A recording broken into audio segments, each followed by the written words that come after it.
The US and China have just finished trade negotiations that could finally put an end to this major tariff war and send crypto soaring. Plus, these sectors are starting to heat up and are where we should shift our focus to now. This is your Altcoin Buzz News. Hey, what's up, everyone? My name is Cody, and if you're new here, make sure to like, subscribe, and turn on notifications so you know when we drop latest content. Follow us on Twitter, altcoinbuzz.io, and as always, not financial advice, and wish you the best of luck in your crypto ventures. All right, good morning, you guys. So starting off today, we are just under $105,000, and we've had a little bit of news come out this morning, a couple hours ago, about the U.S. and China's trade deal, and we are still holding up here. Although I'm a bit hesitant, so let me first read this news to you. So Watcher Guru says United States cuts tariffs on Chinese goods from 145% to 30% for 90 days, and China lowers tariffs on U.S. from 125% to 10% for 90 days. So another, pause, another 90-day kind of extension. There will be more details coming out later today after New York Open. So there's going to be more to this. And I think we could have a little bit of a sell-off maybe into New York Open. So let me go to the lower time frames here. So we have had this, upwards chop, which is generally pretty bullish. Upwards chop into resistance usually results in a breakthrough. Now, this whole run up towards $105,000 from 75, $30,000 gain in the last month. This was due to the markets front running, the markets looking forward, the market's anticipating some kind of deal to be cut with China because it was unsustainable. Trump had mentioned many times that he wanted to cut a deal with China. He wanted something to happen. So it seems like the market was pricing in this whole time that some kind of deal would be happening, and it was happening this weekend. So we had this huge move up over the past week from even just 94,000 to 104,000. So that's $10,000. Now I do think it's possible we get a sell off because the news has happened. So it's kind of like a buy the rumor, sell the news kind of event, where once we do get this sell-off, or once we do get this news officially, we kind of sell off, just a small correction, and then we continue higher because, everything is kind of being priced in right now. And then if we go to the lower time frames, if we go to the 4-hour chart, you can also see kind of a lower time frame. We do have all of these stops being built up, a lot of wicks right here. So it wouldn't surprise me at the very least if on New York Open we came down here towards like $101,000, $102,000, took out all those wicks, and then continued higher. But I do think it's a little bit more of a possibility because we've had such sustained upwards momentum for the past month.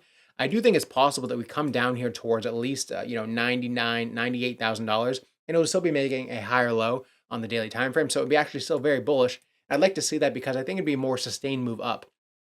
If we were just to continue up from here, I don't know how sustained it would be, and I think the correction would be a lot bigger if we just blasted through here and then continued to like 115,000. I think we'd correct much harder. So I kind of prefer to see us come down to this $98,000 range for the week, do some kind of consolidation around here, and then continue higher through this level of resistance at around $106,000. And if you also notice, $106,000 has been the level on the daily time frame that we haven't been able to close above. So you can see there's no daily candle closes above $106,000. So what could happen today is we could also just pump through here, but then wick down below and then continue lower. The thing is, until there is a daily close above $106,000, it's not looking the best. So I want to kind of be patient and wait. I'm not taking any positions right now because everything has been up like 10, double-digit percent gains in the past week. So that's something we're gonna get to in a minute as well. But those are kind of my two scenarios right now. We are doing a bullish consolidation here under resistance, so it is possible we break above. But we really need to see that on the daily time frame, we really need to see some closes above $106,000 to be bullish. But I would actually prefer if we came down to $98,000 first, because it'd be more of a sustained move up, because this has just been nonstop up for the past month, it seems. Then carrying on, we have billionaire Tim Draper says that Bitcoin is going to infinity against the dollar, saying this. Price of Bitcoin. I did say 250,000 by the end of this year, but you go out 10 years and the answer is infinity against the dollar, because there won't be a dollar. There won't be a need to have a dollar. Once I can buy my food, my clothing, my shelter, pay my taxes all in Bitcoin, and it's a better way to collect taxes for sure, then there won't be any reason to hold on to any Bitcoin.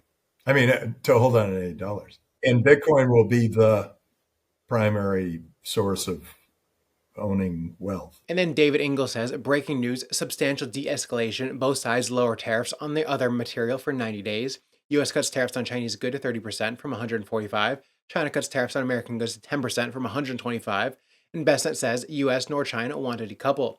Massive move up in markets. US, Chinese stocks catching an even stronger bid. The yuan is strong. So also in the pre-market, we also have, the NASDAQ is up almost 4% here in pre-market futures. So the NASDAQ on the Sunday night, when futures open, it pumped like crazy. So we're up 4% before the market opened today. And we're also up on the 3% on the S&P 500 futures before market open today. So, the market is looking super strong. However, Bitcoin, it seems like kind of front ran it. Because if you look here, Bitcoin is back almost at all-time highs. The S&P 500 and, the NASDAQ, they're not quite as high. They're a little bit lower. So they're kind of still making these lower highs, whereas Bitcoin's pretty much almost at equal highs as its all-time high. So the S&P and the NASDAQ can still have a little bit of a catch-up to go, whereas Bitcoin kind of front runs it both to the downside and to the upside.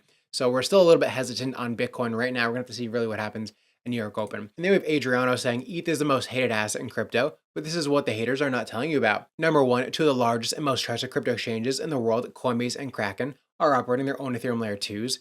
The world's largest asset manager, BlackRock, is running its own stablecoin almost exclusively on Ethereum. One of the biggest payment processors in the world, Visa, is developing a tokenized platform on Ethereum. Two of the largest electronics companies in the world, Sony and Samsung, have formed a strategic partnership to operate their own Ethereum Layer 2.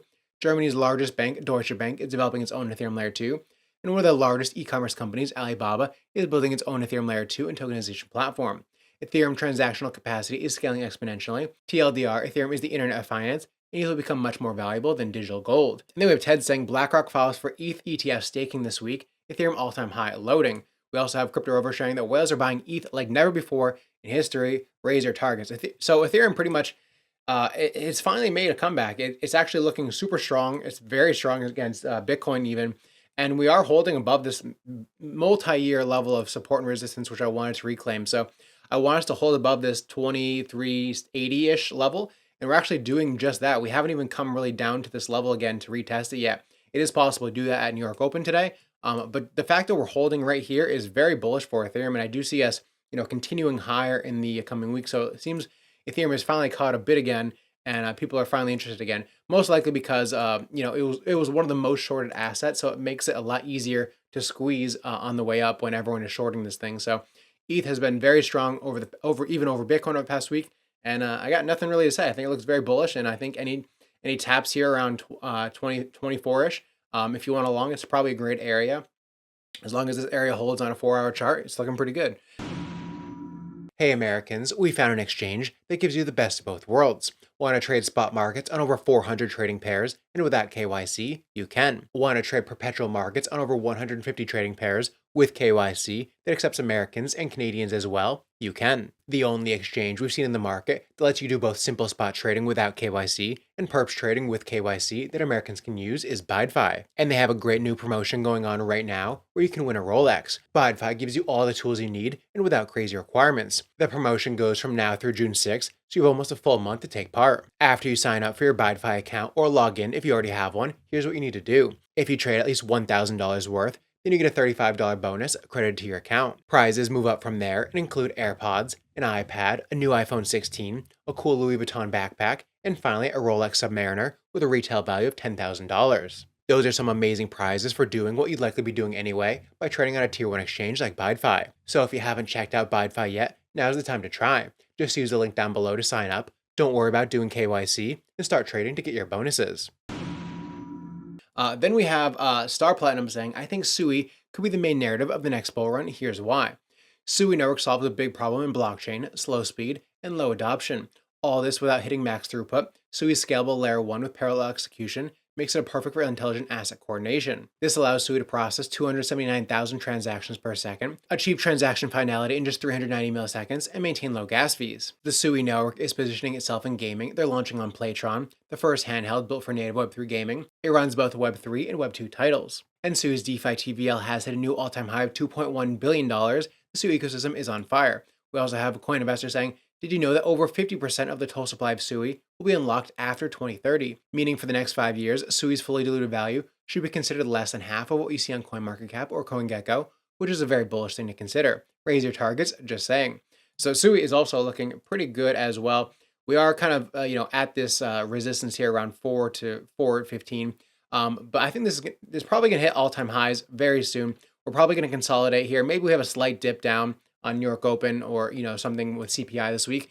Maybe we have a slight dip down with Bitcoin as well. But then I expect us to blast through this level of resistance and then probably go to all-time highs around $5 pretty soon. I don't think, I don't think it's too far away for SUI. Overall, looking pretty bullish on SUI. Then we have Alley Charts saying whales have bought over 40 million Cardano in the last 48 hours. We also have Charles Hoskinson saying the next crypto wave will come from AI and real-world assets. So have all this emerging technology that's coming in inside the markets. So you have AI coming in, and we're all told this is going to disrupt everything, but it's really cool. If we have that capability, Cardano is probably going to be one of the first ecosystems to do that. And when we look in the next 5 years, our big area of growth is likely going to come from XRP and from Bitcoin. Yeah. Because we can do things for them, and that's a win-win. And when you add that together, that TVL is going to be 4 times larger than Ethereum and Solana combined.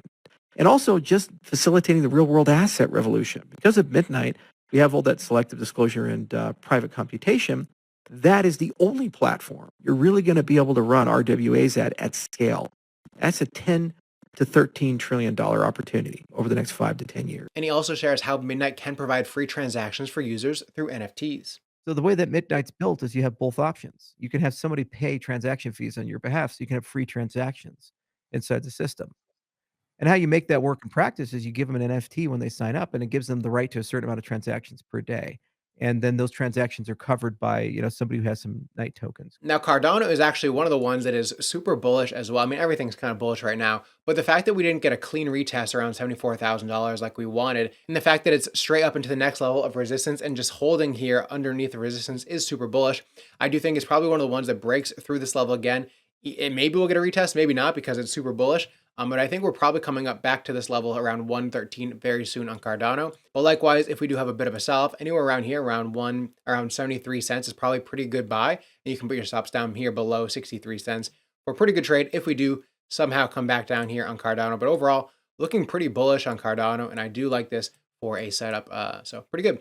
Then we have the top Solana meme coins by market cap. So Solana meme coins have been surging over the past week. So that's one of the things where the market has kind of cooled off. All the top layer ones, Bitcoin, Ethereum, Solana, they all kind of chilled out and kind of grinded up over the weekend. But meme coins went like 30, 40, 50, 100% on some of these. So, Trump's meme coin over the last 7 days was up 30%. Bonk up almost 50%. Fartcoin 22%. Dog with Hat 125%. Pudgy Penguins 30%. Popcat 60, 159. Peanut, crazy run on Peanut, 160%. So we've seen some huge run-ups on these altcoins. I'll go over a couple of them real quick.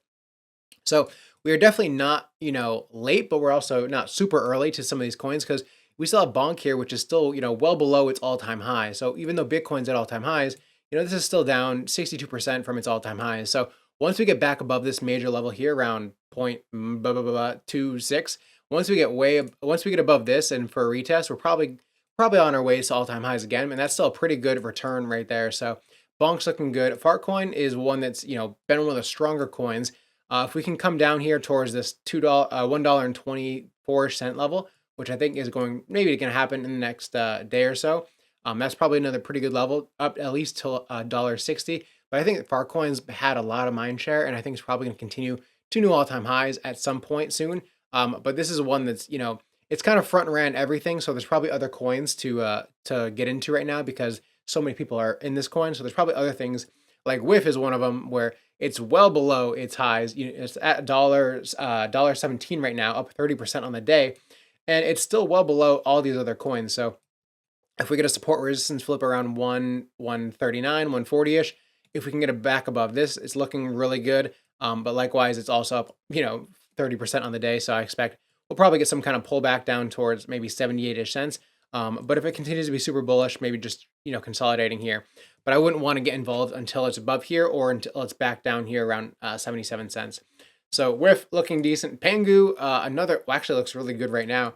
Anything above this 13-ish or 13 cent level, this looks pretty good to this next level of 22. Actually, this is a great trade right here.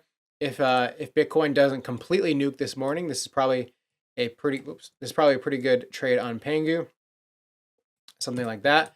All these meme coins are starting to look really good, but they're still well below. You can see this is, well below its all-time highs. So there's still a lot of trading to be done, especially on some of these meme coins. This is down 60-ish, 69-ish% from just this wick right here. So Pengu looking good. So a lot of these meme coins are starting to look good.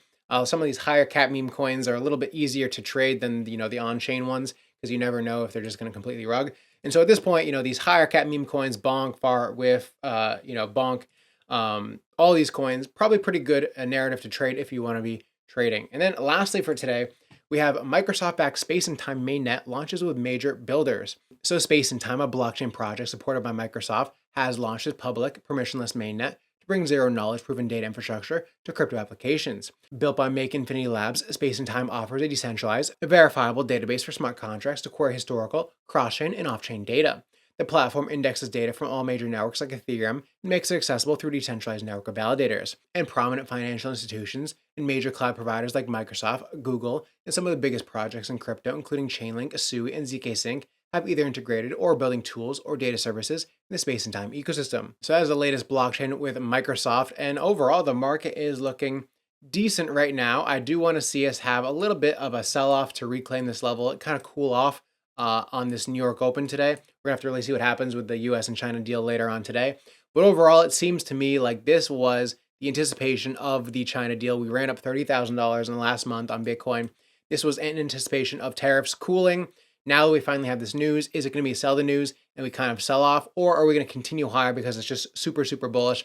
And in that case, we want to see daily candle closes above $106,000 to continue higher. But overall, I think we will get some entries, whether it's slightly higher or down here lower at around $98,000. I think those are two areas we're probably going to be looking for in the next day or so. But overall, I think this is a great start. I think we're going to be in a very bullish window over the summer. So I think this is a good time to really get involved in crypto, and stay tuned. So hope you guys enjoyed the video, and I'll see you guys tomorrow.